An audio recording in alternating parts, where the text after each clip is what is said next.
یعنی میں نے دیکھا ہے کہ آپ کو اس میں سے نکلنے کی ضرورت ہے کہ آپ کی لائف نارمل ہو، کیونکہ آپ مدد تب کر سکتے ہیں اپنے بیٹے کی جب آپ فرسٹ کلاس ہوں.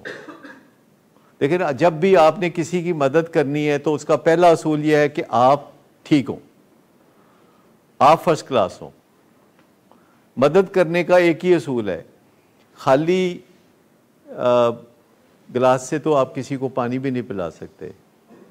تو اگر آپ نے کسی ہمسائے کی مدد کرنی ہے تو بھی آپ کو خود پہلے ٹھیک ہونے کی ضرورت ہے. اور اگر آپ نے ایک فیملی ممبر کو ایک بیماری میں سے نکلنے میں مدد دینی ہے تو پہلے آپ کو ٹھیک ہونے کی ضرورت ہے، فزیکلی ٹھیک ہونے کی ضرورت ہے، سائیکولوجیکلی ٹھیک ہونے کی ضرورت ہے، سوشلی ٹھیک ہونے کی ضرورت ہے، اور اسپرچولی ٹھیک ہونے کی ضرورت ہے. 4 طرح سے.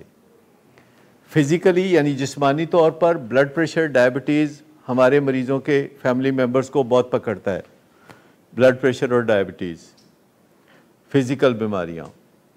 سائیکولوجیکل بیماریاں، ڈپریشن، دل نہیں کرتا، بس بالکل دل نہیں کرتا، دل ٹوٹ جاتا ہے. کوئی حال بھی پوچھے تو برا لگتا ہے، بندہ کہتا ہے اینو کی ضرورت ہے میرا حال بار بار پوچھتا ہے. اگر کوئی بچوں کا حال پوچھے تو کہتا ہے یہ ضرور میں طنز کر رہا. سوشلی سماجی کام یعنی کاروبار، دوستوں کے ساتھ ملنا، شادیوں بیاہوں میں جانا، غمیوں میں جانا، دل نہیں کرتا سوشلی. اسپرچولی یعنی روحانی طور پر کہ میں اکیلا ہوں، میرا کوئی میری مدد نہیں کر سکتا، لوگ بھی میری مدد نہیں کر سکتے، میرا خدا بھی میری مدد نہیں کرے گا، وہ مجھ سے ناراض ہے. ایسی سوچیں آنے لگتی ہیں، لگتا ہے کہ کوئی میری مدد نہیں کر سکتا، میں خود بھی اپنی مدد نہیں کر سکتا، دوسرے لوگ میری مدد نہیں کر سکتے، اور خدا بھی میری مدد نہیں کرنا چاہتا کیونکہ وہ ناراض ہو گیا. کورونا کے بارے میں بھی لوگ کہتے ہیں کہ خدا ناراض ہے، اور یہ بات بہت لوگ کہتے ہیں. تو میں ایک دن اپنے گھر سے نکلا ہوا تھا تو رستے میں میں ایک گارڈن کے پاس سے گزر رہا تھا تو بڑے ہی زبردست خوبصورت پھول کھلے ہوئے تھے. تو میں نے اپنے ڈرائیور سے بات کی، میں نے کہا کہ پتہ نہیں کل میں ٹی وی پہ لوگوں کو کہتے سن رہا تھا کہ خدا ناراض ہے. خدا ناراض ہو تو پھول نہیں کھلنے چاہیے. یہ جو پھول کھلتے ہیں اور یہ جو پرندے چہچہاتے ہیں اسی طرح صبح، اور یہ دیکھیں کل رات موسم کتنا اچھا تھا لاہور میں، تو خدا ناراض نہیں ہے. یہ ایک دنیا کے اندر اللہ کی حکمت ہے جس کی وجہ سے یہ کرونا کی بیماری ہے. اور جب ہم 5 سال آگے گزر جائیں گے اور پیچھے مڑ کے دیکھیں گے تو ہمیں پتہ چلے گا کہ یہ ہماری بہتری کے لیے کوئی ایک طریقہ تھا کہ ہم نے اپنے ریسپریٹری سسٹم کو تنہا چھوڑا ہوا تھا، ہم اس کا خیال نہیں کر رہے تھے، ہم نے اپنے وزن بے قابو رکھے ہوئے تھے، ہم نے فٹنس کا خیال نہیں کیا تھا. تو یہ ایک طریقہ ہے فٹنس کی طرف توجہ دلانے کا کہ اگر آپ بچنا چاہتے ہیں کرونا سے اور آپ لڑنا چاہتے ہیں کرونا سے تو اس کا طریقہ کار یہ ہے کہ اپنے آپ کو اس سے لڑنے کے لیے تیار کریں. Physical fitness, psychological fitness, social fitness, اور سب سے بڑی بات ہے اسپرچول فٹنس. اگر آپ کو اعتماد ہے کہ آپ کرونا سے لڑ سکتے ہیں تو یہ مرکزی روحانیت ہے.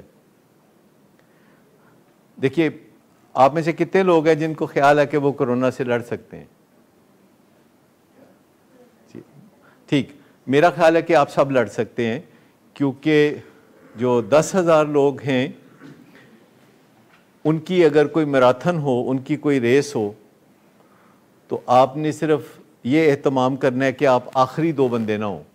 10,000 لوگ ایک لمبی ریس میں بھاگ رہے ہوں جسے میراتھن کہتے ہیں، تو آپ نے آخری 2 بندوں میں شامل نہیں ہونا.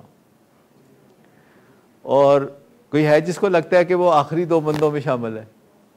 تو آپ سب ماشاءاللہ لڑ سکتے ہیں. اور اگر آپ کو اس کا یقین ہے تو یہ مرکزی روحانیت میں آپ ٹھیک ہیں. اگر آپ کو اس کا یقین نہیں آگے تو پتہ نہیں کی ہوئے گا، پتہ نہیں ہوئے گا کہ نہیں ہوئے گا. جی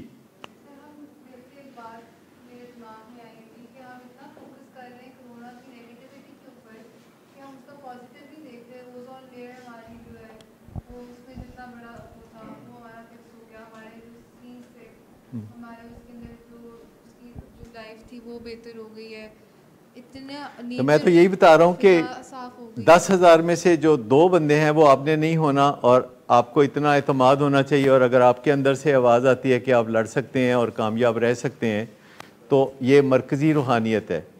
اگر آپ کو لگتا ہے کہ دوسرے لوگ ایسی کسی صورت میں آپ کی مدد کر سکیں گے، ڈاکٹرز، نرسیں، آپ کے فیملی ممبر، آپ کی آئسولیشن، آپ کی گورنمنٹ، تو اس کا مطلب ہے کہ آپ کی جو ہاریزانٹل اسپرچولی ہے وہ قائم ہے۔ ہاریزانٹل کا مطلب ہوتا ہے دائیں بائیں متوازی۔